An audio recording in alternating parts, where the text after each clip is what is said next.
Welcome to episode 13 of Play Some D with your host, Coach D. I am in the building this week with some juicy topics I feel like that span over the realm of sports, entertainment, news. I guess that probably covers them all. Like maybe it's just sports and news. Actually, yes, it's just sports and news.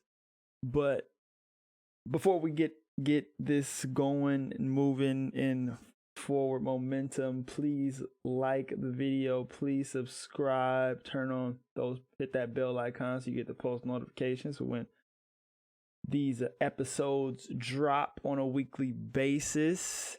And I think I'll just I was kind of a little all over the place with the weekly topics this week. As I always like to introduce the show or podcast, whatever. So I break it up into 4 topics every week with the possibility of overtime, setting like a competitive sports environment of 4 quarters equal 4 topics. And this week's 4 topics, I'm gonna touch on the California population decline. I'll touch on Albert Pujols situation, baseball, right? You know, baseball. Man, it's first time talking about 13 episodes. First time talking about baseball. There's always something interesting you could throw in baseball, and obviously when the World Series happen, the playoffs go down. Well, I guess you can even talk about gambling because baseball is the sport to bet if you're a gambling individual. But yeah, I'll talk about the Albert Pujols situation, and then I'll start with Aaron Rodgers in the first quarter. That's exciting stuff, and I think I mentioned the past 2 episodes I talked about the NFL draft, and I referenced Aaron Rodgers, and I figured he would be a topic. If, at least probably a few more times, I'd imagine, because at some point, I guess he'll get to another team or stay with Green Bay. That's always a topic. I'll talk about that, and then I'll talk about the very interesting Colonial Pipeline ransomware attack that happened last week. They came out. And I just find these, I'm an IT guy, so I do find these, always find these a bit interesting. I really, really do. So that'll be the 4 topics this week. I can already say this one's not going in overtime. Actually, 13 episodes in, we only went overtime. I only went over to overtime 1 time, which is, maybe that's probably the percentage of actual sports that actually go into overtime. Most sports don't really. A lot of games don't always go into overtime. Just, it doesn't happen that much. So, tea, by the way, green tea. Get the green tea in you. So, yeah, let me just get the ball rolling. Let's tip this baby off. The crowd goes wild. I mean, I guess I could have some sound effects. That would be ideal. Some cool sound effects to get the tip off going. But let's throw it up on the board, and we're gonna start this off with Aaron Rodgers. And I think the main thing with the Aaron Rodgers situation is he doesn't like it there. He hasn't, I don't think. I honestly don't. If it wasn't for, in my opinion, if it wasn't for Devontae Adams, and it wasn't for Aaron Jones, I think he would have been demanded a trade out of there, in my opinion. After you take a quarterback and then a running back the last season that neither of them played or you really even expected them to play. I mean, I guess I forgot the running back. The running back's name's escaping me, but he had a good I think he had a good game against Tennessee. I think Aaron Jones was hurt and Jamal Williams was hurt. So he got in. He's actually a really good running back, but the two guys in front of him are just, they have shown and proved that they're in front of, I forgot his name. Let me, before it kills me. Yeah, before it kills me, let me get this running back's name. AJ Dillon. AJ Dillon's a baller. He went to Boston College. Big dude. He'll be a solid running back when he actually gets opportunity. But yeah, they took Jordan Love in the first round, last season's draft, and then the running back. And this year they took a special teams cornerback in the first round. So it's just, it's bizarre. I mean, he's 37 years old and he's kind of been disgruntled already. So the GM said we're not trading Aaron Rodgers. So that's my second take on this, is that you shouldn't ever say that. You kind of gotta. I think in today's time, everything's so transparent, out and open. That's ancient terminology, just saying what you won't do. Like, players pretty much run all the leagues, sports leagues, especially with the money they're getting paid now. If you have an unhappy star, they're probably not staying around long.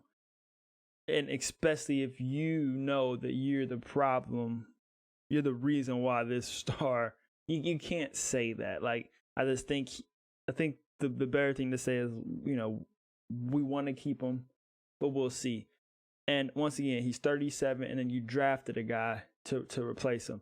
But not only that, if you do trade him, you will trade him more than likely to another team that's going to give you some kind of quarterback back. It won't be Aaron Rodgers, may not even really be a starter, but at least you'll have at least two quarterbacks that might be able to give you something, or at least give the fan base something to look forward to. So that's my second gripe. I think he's gone. I'll be totally shocked if he stays. I highly doubt he plays this season if he stays, because if I was him, I would be over it, totally over it, even at the end. He definitely could have ran at the end of that playoff game, but to kick that field goal was just dumb. It just a lot of silly stuff that went on in Green Bay that I think he's just over it, and I think Green Bay should trade him. Now, once we get on to the trade aspects of this, is where it all gets interesting. I don't think once he's 37, probably gives you 2 good seasons. You can't trade a bunch of first round picks, a second round pick, and your quarterback or whatever. There has to be some kind of value metric that Aaron Rodgers is probably worth. I would imagine a decent player, maybe 2 first rounds, maybe a third round, maybe a first, second, and third, but multiple first rounds and then some can't happen. I don't think he's worth more than 2 first round, unless you're giving up 3 first round picks just for him and then no other players. So basically 3 players for him makes some sense. But a player and then 2 good picks and then a third or fourth round, or whatever, if that's what you want to do. But I think there's no place where you get a player, 3 first rounds and a second round. Like, that would be idiotic for a team to do. Now, after we get past his value, which I'm sure everybody feels like his value may be something different, looks like the Denver Broncos are the front runner, so we'll start with them, and maybe they would be willing to give up more than others. They're playing in a division with great quarterbacks, so maybe they would be willing to give up a little bit more. So maybe that's who Green Bay would be interested in trading with. I mean, I don't know how much better he makes Denver, but Denver's decent, and him being there will help a lot. But I just don't know if it's just a change of scenery, where basically saying the end is near. He's just kind of trying to just finish it out somewhere he's comfortable with, because I just don't think they have the roster to win the Super Bowl. I think Super Bowl or bust for him, and I just don't think Denver Broncos have a Super Bowl roster. Now, Green Bay will have to wait until after June 1st to trade him. which is coming up. They won't trade him before because it's a dead cap hit of $31.5 million. So essentially, they have 3 weeks to work something out, because after that, the cap hit, would drop for this year, and then I think it would be another cap hit for next year. But at least they take the $15 million. I'm not exactly sure how the cap stuff works totally, but his cap hits is 37.1, 39, and 28. So 2021, 22, 23. So even if they trade him, I think they had to take the hits for. They had to take the hit for this year for sure. Once again, I don't know exactly how that works, but after trading him after June 1st, it'll help the Packers a lot, even if it's just saving on this season's cap hit. $15 million is a lot of money. You want to save whatever you can if you are put in a position where you have to do that. Another team that I find interesting that two other teams that won't trade for him that should are the Browns and the Giants. The Browns picked up Baker's 5th-year option. I understand that, but the Browns roster is good enough that it is worth giving up. If you think whatever you think he is, it's worth giving it up for Aaron Rodgers to get a Super Bowl this year or next year. It's my opinion. Once you win a Super Bowl, nobody would care about Baker Mayfield if the Browns win a Super Bowl, as well as the Giants. The Giants have a solid defense. Daniel Jones, he's decent, but I always say he has that look in his eyes. Him and Josh Allen, they had that look in their eyes where they are game wreckers. They will throw the game away for your squad. Just look in their eyes. Look into their eyes. They will ruin the game for your team. They can make plays. They can win some games, but they're more likely when it's on the line, the eyes tell you they ready to screw it all up. Trust me. So trading for, trading him to the Giants, he got a bunch of weapons. Saquon could just run straight and not hurt himself. The defense is good. Those two teams, you start to think like, ugh, that could be cool. Carolina Panthers looks like an option, but I don't think it's an option. I think they're going to settle in with Darnold. The Raiders, Gruden's going on. He's a quarterback guy. He wants the best quarterback. I totally understand that. The Raiders make sense. The Saints have no quarterback. Obviously, I can see why they would want them. And then the Dolphins. I think the Dolphins. I think the Dolphins make a lot of sense because the Green Bay could get Tua, and then they have Tua and Jordan Love to kind of compete. They could figure out which one of those guys could possibly be their guy. And then the Dolphins have talent. They have talent on defense. They have a good coach. They have some weapons. And Aaron Rodgers puts a lot of teams over the hump. And that's why I do think as the dust settles, he'll realize that I don't want to play anymore in Green Bay. It'll probably just come down to that, even if they fired the GM. And I think it came out where he wanted one of those receivers to stay. I mean, I don't think that's what it is. I think he's just over it. And I think he wants to be put in a situation where he wants to live. I think he's at a point now where he wants to go somewhere where he wants to live, where he's comfortable, and where he has the best chance to win. He has a real solid chance to win in Green Bay, but I just don't think he wants to be there anymore. And why be miserable? Why, as soon as he throws an interception or somebody just makes him mad, he'll instantly go, I don't want to be here. And that's this bad energy. You don't want to have that. It's hard to come, it's hard for him to get that back, even if they work out some things.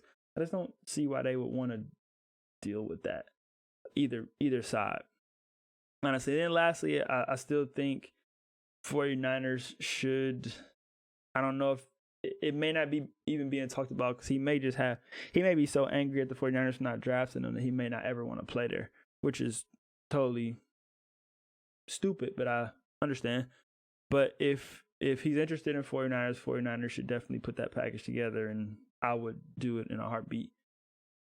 Just my opinion. But we'll see how it goes with Aaron Rodgers and all that good stuff, but it's definitely intriguing. It's definitely interesting.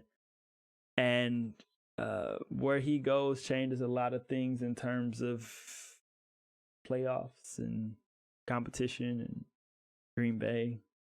Yeah. It's pretty cool. It's pretty fun to even think about. But to also transition into an older athlete in the second quarter, making his way out, is Albert Pujols. This second quarter probably won't be long, but let's see how this goes, okay? So I'll never forget when he signed this contract, 10 years, $240 million in 2011. I said the Angels are out of their minds. Out of their minds. He was already 31 years old, or about to be 31 years old.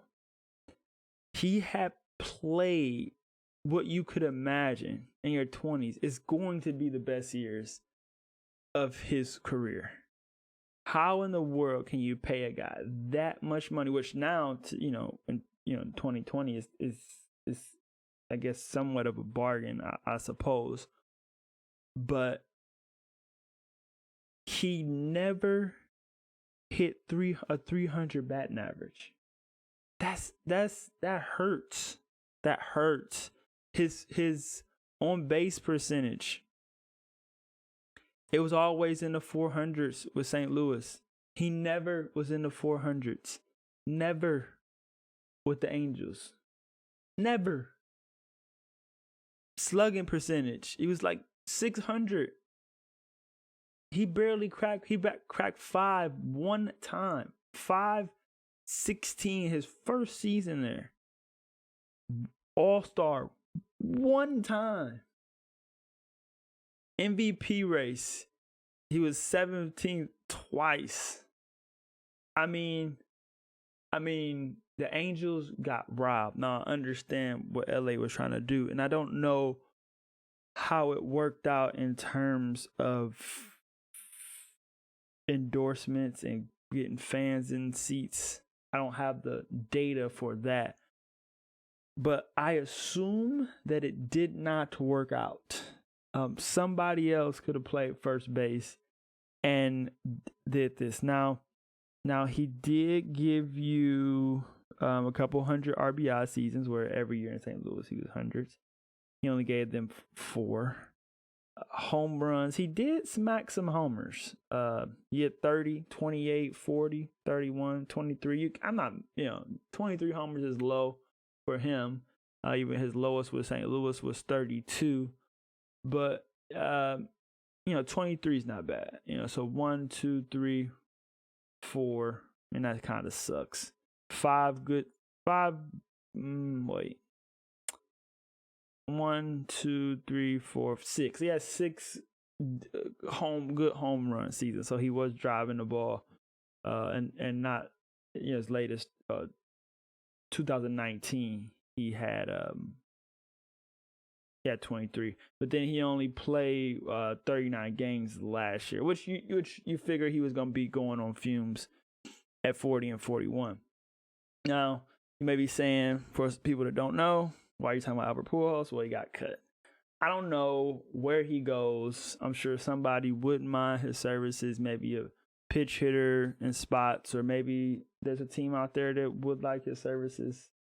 I don't know what he still does well, or maybe if he will have something else to prove. Maybe he does, maybe he don't. But to think, kind of the story, one of the stories I've read is that, how the final hours with the, Angels turn ugly for him. And it's basically like, you're starting to get into a point where, him and Joe Madden are yelling at each other. And then, the president is like, I'm not, him telling the president, like, I'm not about to ride the bench. I'm not going to retire. I want to play. There's no ceremony, no opportunity for Angel fans to cheer one last time. I mean, he's just out. And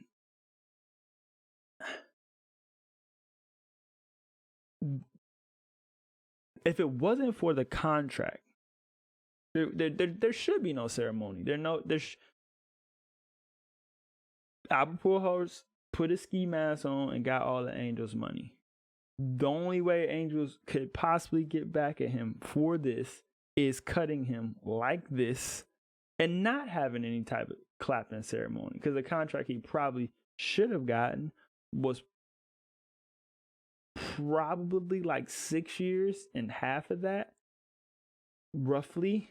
And then I think everybody would have felt okay about that. Everybody would have felt a little comfortable about that. And then on the back end, his last 4 years, he probably would have got the money comparable that he deserved stat-wise in the last 4 years, where he's making $25 million or however million dollars.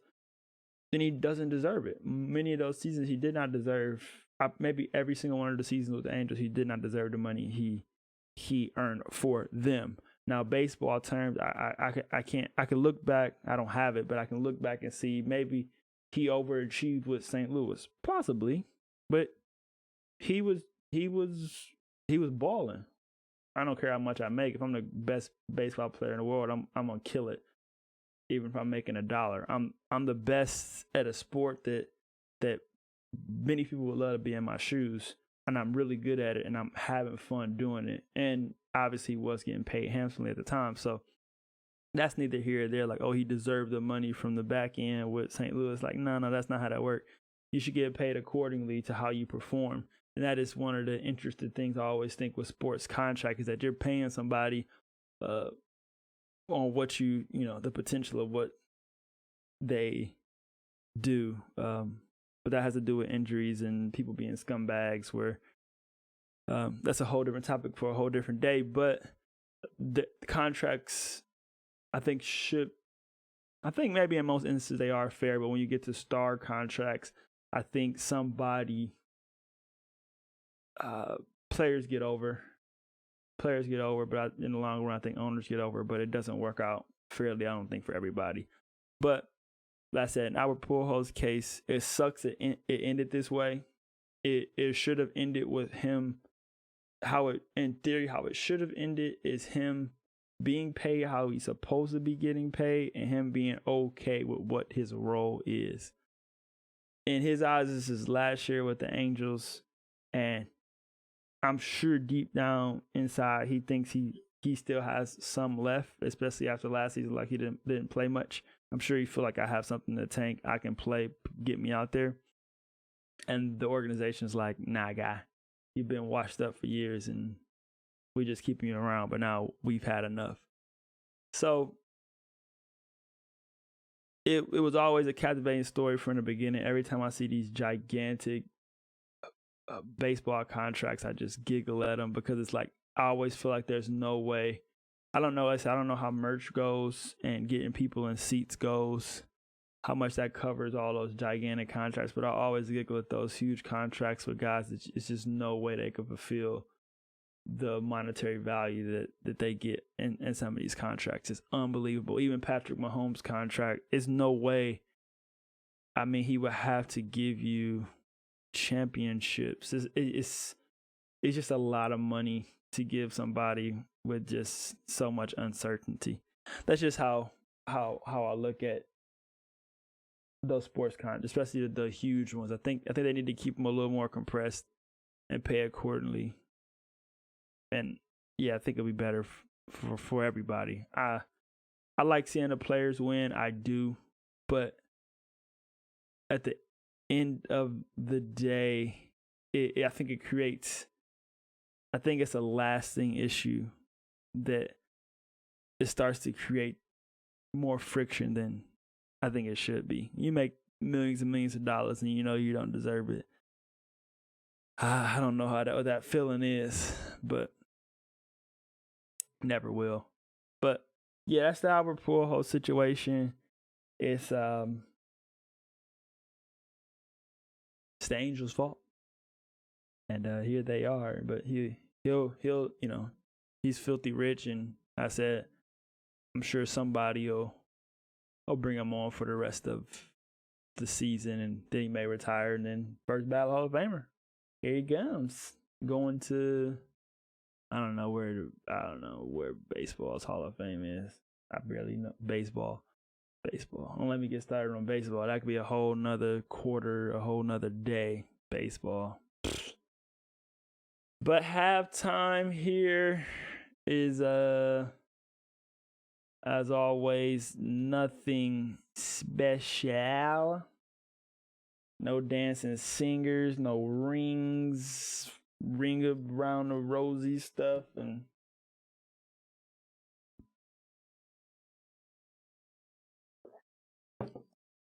but right through halftime into the third quarter, the Colonial Pipeline was hacked by what the FBI says is the dark side.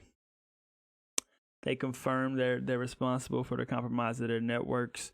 These networks run refineries far north is New York. The main thing that I wanted to touch on, being in IT, is the infrastructure. Now, I don't know if I talked about it on I want to say I did speak on it on one of these episodes, is that it's not a war anymore of guns and butter. Guns and, money and fighting who's stronger, who's infrastructures, and everything's ran on high-speed networks, and systems are controlled through the internet, and information and data is passed over.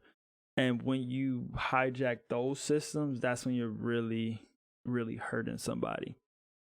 This is a ransomware attack, so the details aren't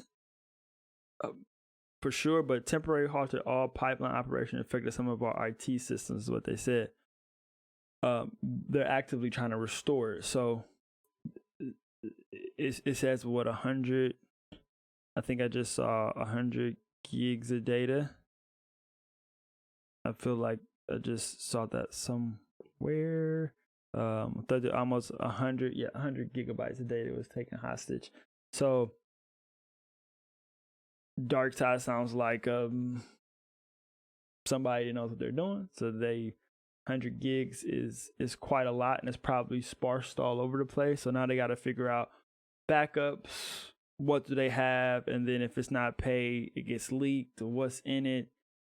It's they're talking about their demand anywhere from 200,000 to 2 million. They're probably going to have to pay that some way, shape, or form. And this will continue to happen. This will continue to happen to infrastructures. I know one of the biggest talking points is upgrading infrastructure, but the hackers, for the most part, the good ones, the big ones, just like big business, big corporations, things of that nature, they're always like one step ahead of the next thing, and hackers are going to be one step ahead. So once I know what you have, once I know your infrastructure, I'm just going to get something to break into it before you upgrade it. So even if you do, you get better stuff to make it harder for them to get into it, obviously, but this is just going to be a persistent issue that continues to happen with infrastructures throughout the world. There's been other things that's happened. I can't call them off the top of my head like I wish I could, but all over the world. And it'll just, like I said, it'll continue to be an issue. But I do think more so than actually getting hacked, these companies, so they say they do pay $2 million. Now, if they would have put the 200,000 towards having safeguards in place where essentially, okay, they hack this, now all of a sudden we just move over to our backup system, or we move over like that. And maybe they do, I don't know, but I think that's the way, really the only way to get around it is literally be able to plug into something else almost while you fix the thing that's broken. And there's multiple ways to do that. Obviously it costs money and everything's about profit, but at the end of the day it can't be, because as long as these hackers and whatnot know it's all about money, and you don't have any backup plan or any kind of essentially fight. You're kind of just like, oh well, they can only do so much. Oh, we're making this amount of money. It just can't always be about the money. And I've said that a bunch of different times for a bunch of different things on Play Some D on a number of different episodes. And as long as they know that, and then once they find your weaknesses, it's everything it all just breaks loose. So they have, it looks like they have some connection to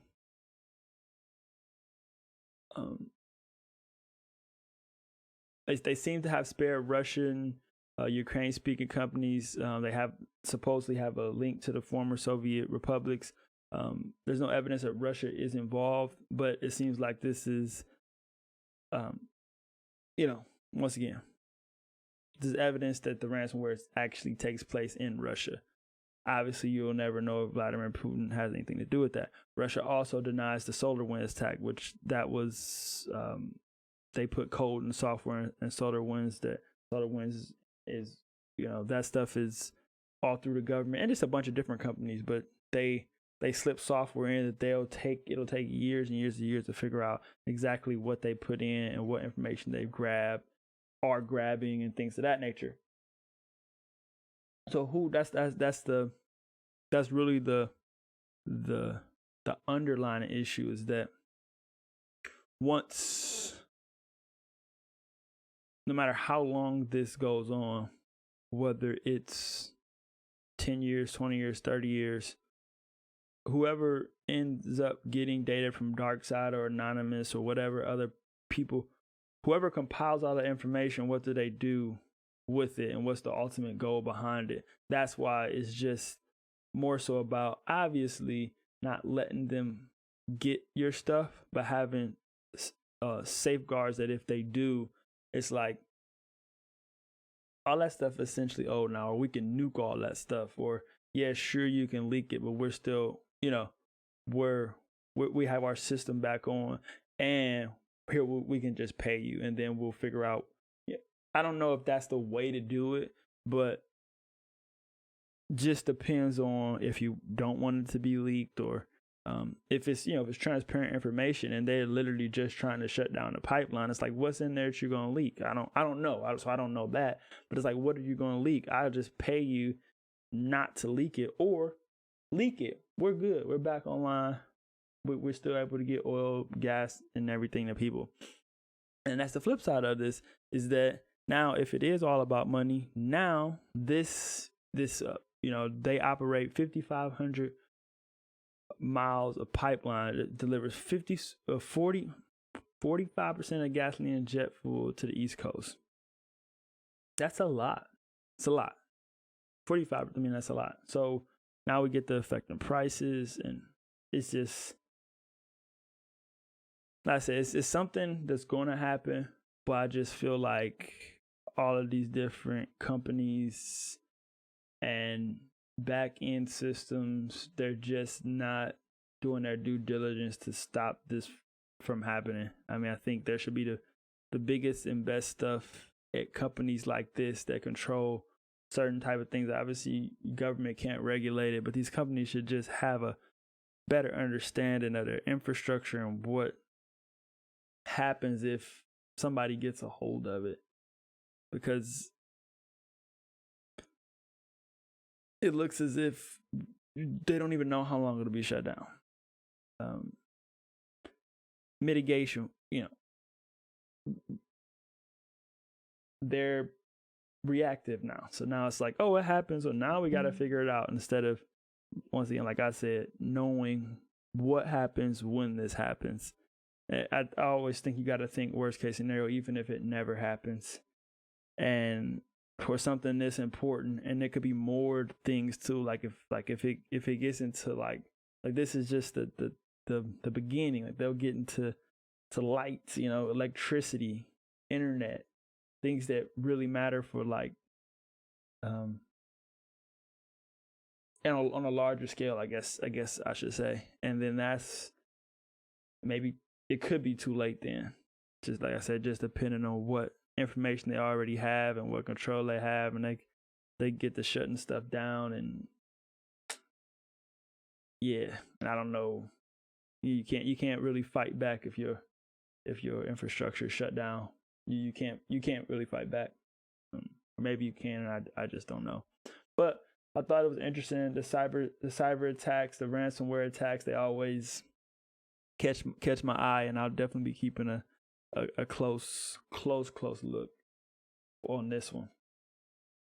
And then quickly in the fourth quarter was the interesting topic of California's first yearly population decline in history. It was a drop of more than 182,000 people year over year, 2020 to 2021. From the sounds of it is that there's a number of different factors that go into that I didn't even really think about. Students, state officials estimate a loss of 100,000 and roughly 53,000 fewer international students. That's pandemic related as well. It's also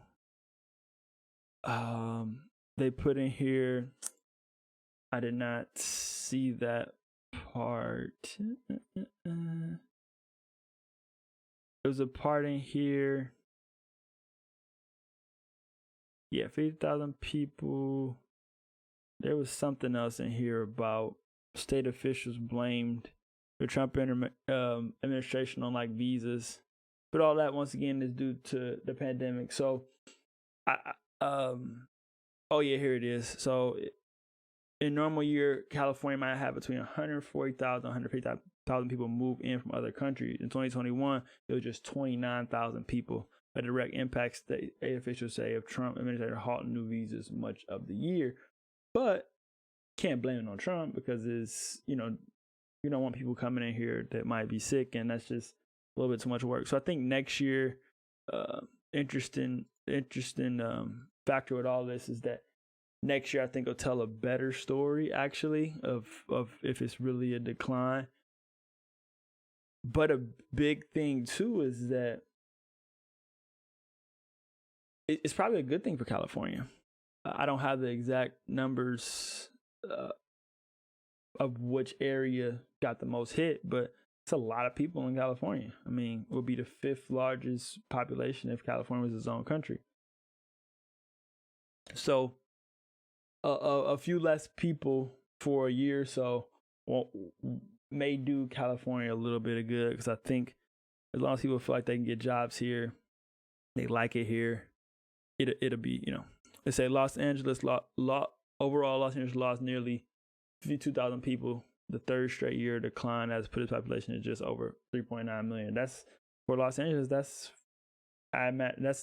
got to be a good thing. Traffic is crazy. It's a lot of people, I guess, on top of each other. There's other cities in the world, in the United States as well, like that, but we should be able to spread out a little bit more. California is huge, so it'd be nice to spread out a little bit more in Los Angeles. And then births continue their decline, and then the deaths soared with 51,000 people dying of coronavirus. So that's when you look at the people that should have came, deaths, births, not allowed to come in. That 182 is not that bad at all, actually, when you start kind of looking at the numbers overall. Now, another interesting number was from 2010 to 2020, 6.1 million people left California for other states compared to about 4.9 who moved to California.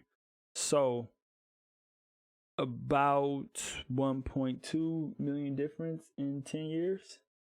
So there is definitely a drop, but that's really not that bad for the 10-year average, especially like the last few years. Things are expensive, especially now people can work from home. You don't have to live here and still have a job here, make good money and things of that nature. So it's really not a total bad thing. I think with this being the first year this happens, I don't think it's something to get, a big kick out of, especially after something crazy like something a little unordinary happens like the pandemic. It was a different time. And then next year, if there's a big drop, then you can kind of start to dig at it, I think, a little bit more. But there's a lot of interesting things going on in California, especially with the governor recall election, which I may talk about. Actually, I probably won't talk about that until it actually gets closer to being really real. The signatures are there, but I don't know if it'll depend on the weight of that re-election campaign before I actually probably cover it in one of the quarters here. But that's interesting. Like I said, the high price of buying a home here. Like, a lot of people want to buy a home here, can't get priced out by people with coming in with cash offers of that nature. So it's a couple of different things in California that people don't want to deal with, but it's still a nice place to live. So much to do, so it's enjoyable and things of that nature. So at first it was a little the number was a little bit shocking, but after you look at the data and realize, like, it really, in my eyes, after seeing all that, looking at all the information, it's like, probably could have been worse. Among California's largest cities, Los Angeles, San Diego, San Jose, San Francisco, Long Beach, Anaheim saw their population shrink. Meanwhile, Fresno, Sacramento, Oakland, Bakersfield, they gain residents. So it's not all bad. It's I think it's more interesting than anything else. But pretty sure California will be fine. And hooray to having a few less people, hopefully for at least 1 year. At least 1 year. That was episode 13 of Play Some D. Once again, please hit that bell icon, hit the like button, press the subscribe for your boy. This week was Aaron Rodgers, California's population in fourth quarter. Some baseball talk with Albert Pujols, one of the biggest and brightest names probably to grace the sport in years, getting cut. And then the cybersecurity ransomware hack on Colonial Pipelines is just very interesting to me. So we'll see how that all plays out. Like I said, I'll keep a sharp eye on that. But other than that, yeah, I am out of here. Once again, it's episode 13. Hit that subscribe button. Yeah, your boy Coach D in the place to be. And until next time, holla.